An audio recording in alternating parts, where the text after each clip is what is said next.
Good afternoon, good evening. I'd like to welcome all of you to the Elks and the American Legion and VFW and our Flag Day ceremony. Before we start, I'd like for everyone to stand while 11-year-old Katie Dickey, who's going to be in the 6th grade, is going to sing the Star Spangled Banner. Sorry, but I have to sit. Morgan. No, wait. No.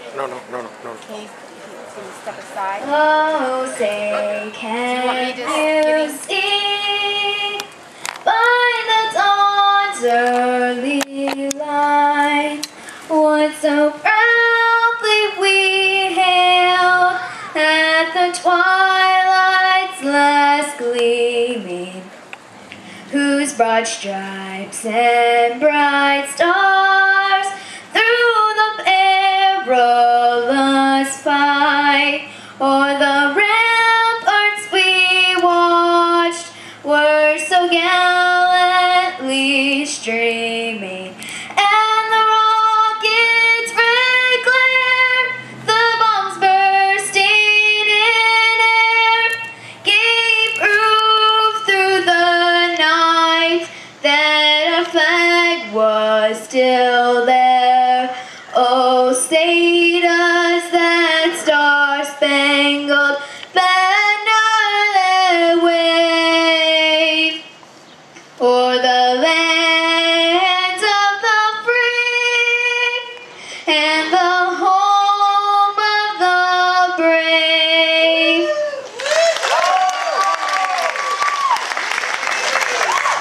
Thank you, Katie. Didn't she do a great job? Please be seated. My brothers and sisters, the purpose of this service is to honor our country's flag, to celebrate the anniversary of its birth, and to recall the achievements attained beneath its folds. It is quite appropriate that such a service be held by the Order of Elks, an organization that is distinctively American, intensely patriotic, and without counterpart. Esteemed leading knight, what are the fraternal aims of the benevolent and protective Order of Elks? To inculcate the principles of charity, justice, brotherly love, and fidelity, to promote the welfare and happiness of mankind, to uphold our laws and our country, and to quicken the spirit of American patriotism. Esteemed leading knight, what is the significance of the American flag? It is emblematic of the crowning virtue, charity. Esteemed loyal knight, what is the significance of the American flag from your station? It is emblematic of justice for all and a symbol of brotherly love. Brother Esquire, what is the significance of the flag from the station of the exalted ruler? It is a symbol of fidelity. Charity, justice, brotherly love, and fidelity are the cardinal principles of our order, and they are exemplified in all of our services. By them we teach love of country and of our countrymen and loyalty to the American way of life. To be an elk is to be an American citizen who lives for his country or her country and is ready to die for it. Please stand.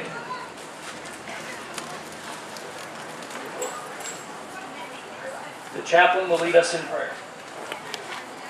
Almighty God, in this hour of patriotic observance of the birthday of the American flag, we ask you to bless our flag and the people of these United States for all that our flag represents, both at home and abroad. We thank Thee that through all our history as a nation, it has been an instant of freedom, liberty, and opportunity. And through the years to come, may this flag wave as the banner of liberty, freedom, and enlightenment. May this service bring to each of us a sense of loyalty to our country and enable us to be better patriots, truer citizens, and more loyal Americans to Thy glory and to the honor of this great nation. Amen. Thank you.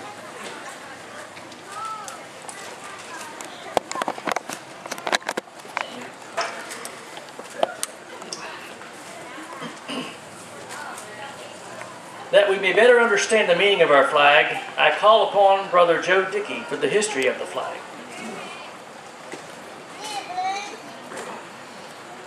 Heraldry is as old as the human race. The carrying of banners has been a custom among all peoples and all ages. These banners usually contain some concept of the life or government of those who fashioned them. The evolution of the American flag marks the progression of the government of the American people. From the landing of the Pilgrims in 1620 until 1775, the flag of England was the flag of the peoples of America. Hello. In 1775, the pine tree flag was adopted for all colonial vessels, and this was the banner carried by the Continental forces in the Battle of Bunker Hill. Yeah, I can't talk right now. I'm in the middle of The video. southern colonies from 1776 to 1777 used the snake flag. And that's it presented there.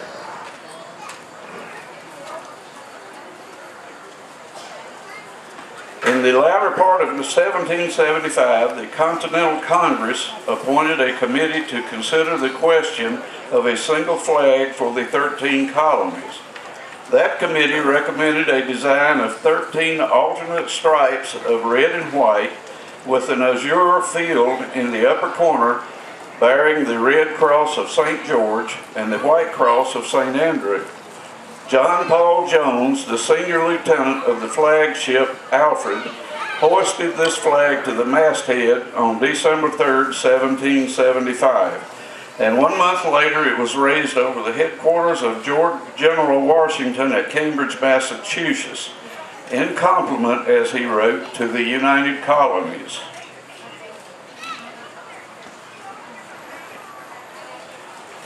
This flag, called the Continental Colors and the Grand Union, was never carried in the field by the Continental Land Forces, but it was used by the Navy as its exclusive ensign and was the first American flag to receive a salute of honor, a salute of 11 guns from the Fort of Orange in the Dutch West Indies.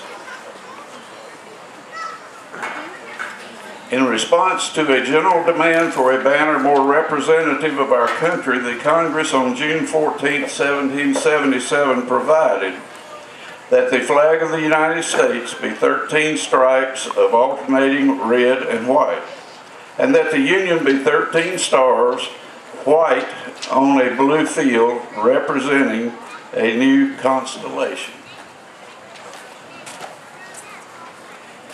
It is generally believed that in May or June of 1776, a committee consisting of George Washington, Robert Morris, and George Ross commissioned Betsy Ross, a Philadelphia Quakeress, to make a flag from a rough design they left with her.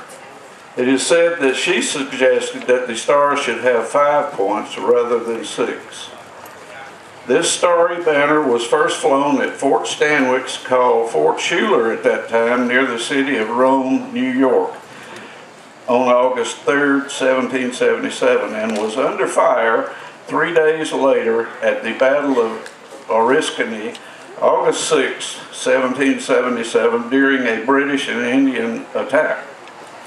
The first official salute to the Stars and Stripes was given on February 14th, 1778 by France on the French coast, when the Ranger, under command of John Paul Jones, was saluted by the French fleet. This flag, then carried by the Ranger, was made by the young women of Portsmouth, New Hampshire, from stripes of their best colored silk dresses and the white wedding gown of a recent bride. It is said that this same Ranger's flag was flown by Jones' ship, the Bonhomme Richard, in its thrilling fight by moonlight upon the high seas with the British frigate Serapis. When the Serapis struck her color, the immortal fame of John Paul Jones was ensured as the intrepid defender of the youthful republic. The original 13 Stars and Stripes represented the original 13 colonies. In 1795, 2 additional stars and stripes were added to represent admission to the Union of Vermont and Kentucky. Under this banner of 15 stars and stripes was fought the War of 1812. It was the sight of it flying over Fort McHenry on September 14, 1814, that inspired Francis Scott Key to write what was to become our national anthem, the Star-Spangled Banner.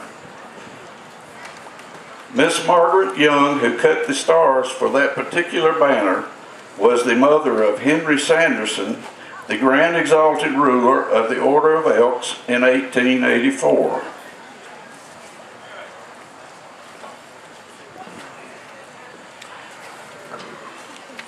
The Congress, on April 14, 1818, adopted a resolution that on and after July 4, 1818, the number of stripes should be 13, and that the blue field should carry 1 star for each of the 20 states in the Union, and that a new star should be added for each state thereafter admitted.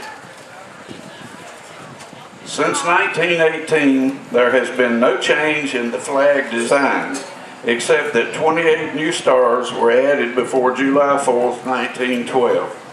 This flag of 48 stars flew over this nation for 47 years until just before the Vietnam War. On July 4, 1959, a star was added for Alaska, our first non-connected state, and a year later Hawaii, our island state, added a 50th star. Our present flag, 50 stars and 13 stripes. Ladies and gentlemen, please stand and salute our flag.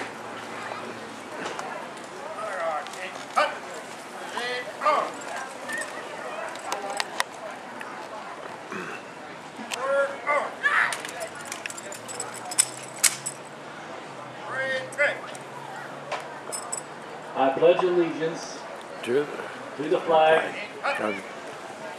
of the United States of America and to the republic for which it stands, one nation, under God, indivisible, with liberty and justice for all.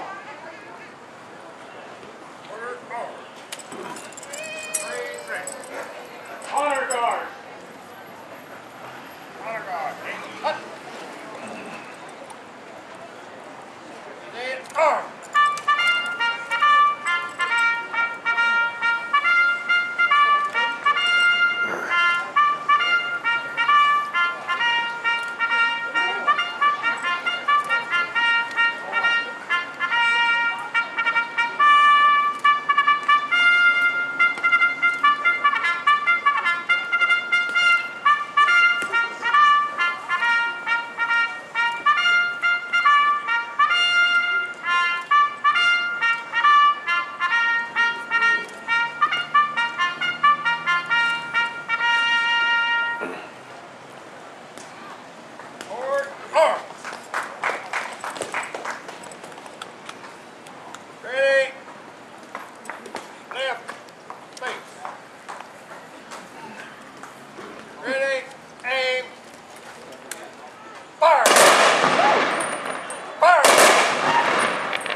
As this emblem is first in our hearts as loyal Americans, so is it close to our altar as loyal Elks. The gentle breezes with lingering caress kiss the folds of no flag which can compare with it in beauty.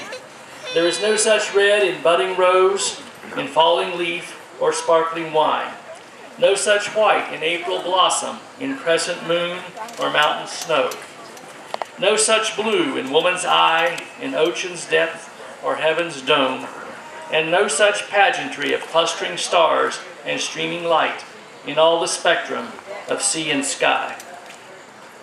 Our flag is at once a history, a declaration, and a prophecy. It represents the American nation as it was at its birth. It speaks for it what it is today, and it holds the opportunity for the future to add other stars to our glorious constellation. The Benevolent and Protective Order of Elks is the first and only fraternal organization to require formal observance of Flag Day. In July of 1908, the Grand Lodge of this order at Dallas, Texas, then assembled, provided for the annual nationwide observance of Flag Day on the 14th of June in each year by making it mandatory upon each local lodge of the order. This unique distinction as the strongest promoter of Flag Day is most becoming to the Order of Elks. This order is distinctively American. Only American citizens are eligible to join it, and it has no foreign affiliations. It has linked its destiny with the destiny of our country and made this flag the symbol of self-dedication to God, to country, and to fellow men. Please be seated. And now I would like to introduce Brother Les Shreve, who is also the commander of American Legion, post number 7 of Buchanan,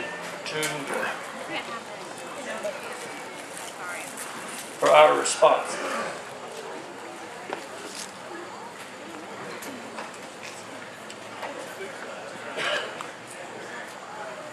The Stars and Stripes, flag of the United States of America, the worldwide hope of all who under God would be free to live and do His will. Upon its fold is written the story of America, the epic and the mightiest and noblest of all history. In the days when peoples of the old world groveled in abject homage to the heresy of the divine right of kings, a new constellation appeared in the western skies, the Stars and Stripes, symbolizing the divine right of all to life, liberty, happiness, and peace under the endowment by their Creator, to whom is given words adequate to tell the story of the building of this nation. That immortal story is written in blood and sweat, in heroic deeds and unremitting toil, in clearing the primeval forests and in planting of vast prairies where once the coyote and buffalo roamed. Onward swept the nation, spanning wide rivers, leaping vast mountain ranges, leaving in its path villages and farms, factories and cities, till at last this giant nation stood astride the continent, from the Atlantic to the Pacific. This is the heritage of the people of the United States. It has been repurchased by each succeeding generation and must be re-won again and again and again until the end of time, lest it too shall pass like the ancient empires of Greece and Rome. The price of liberty is eternal vigilance. What was won at Lexington and Concord and Bunker Hill had to be repurchased at Ticonderoga and Yorktown. When John Paul Jones achieved upon the high seas and the War of Independence had to be repurchased by Commodore Perry on Lake Erie in the War of 1812. The prestige of Admiral Dewey's victory at Manila Bay in 1898 was re-won by the naval battles in the seas about the far distant lands of the Pacific after the sneak attacks upon Pearl Harbor and Manila in 1941 and summoned our country to assume its role in World War II. What our troops achieved under the Stars and Stripes at Chateau Thierry in Flanders in World War I, their sons were required to repurchase in World War II in the bloody trek across northern Africa, on the beachheads of Europe, and the Battle of the Bulge. The flag our American men raised on Iwo Jima was the same flag later raised in the defense of Incheon, Pusan, and Port Chop Hill in far-off Korea. Then another generation under the same flag fled to the stem of the threat of communism in far-off Vietnam. Our young people were again called to carry our flag in defense of the free world in the actions of Grenada and Panama. Willingly, our brave men and women carried our flag in the honor of the American people in the battle in Operation Desert Storm, Afghanistan, and the war on terrorism. The greatest significance of this flag, however, lies in the influence it has in the hearts and minds of millions of people. It has waved over the unparalleled progress of a nation in developing democratic institutions, scientific and technological knowledge, education, and culture. It has served as a beacon for millions of poor and oppressed refugees abroad, and stands as a promise that the underprivileged will not be forgotten. What is the meaning of the flag of the United States? There can never be a definitive answer to that question. There are people in this world who see it as a symbol of imperialism. Others see it as the destiny of the people. But reference to these and similar views of the flag was resolved by Woodrow Wilson when he said, "This flag, which we honor and under which we serve, is the emblem of our unity, our power, our thought, and the shape of this nation. It has no other character than that which we give it from generation to generation. The choice is ours. Only love, true love of our fellow man, can create peace. The emblem and token of that love is the stars and stripes, the symbol of the American way of life. Our fathers, God to thee, author of liberty, to thee we sing. Long may our land be bright with freedom's holy light. Protect us by thy might, great God our King."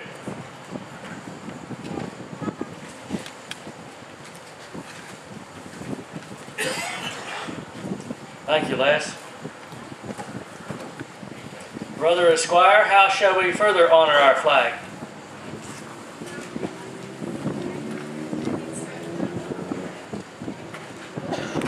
The flag is formally honored by the Pledge of Allegiance.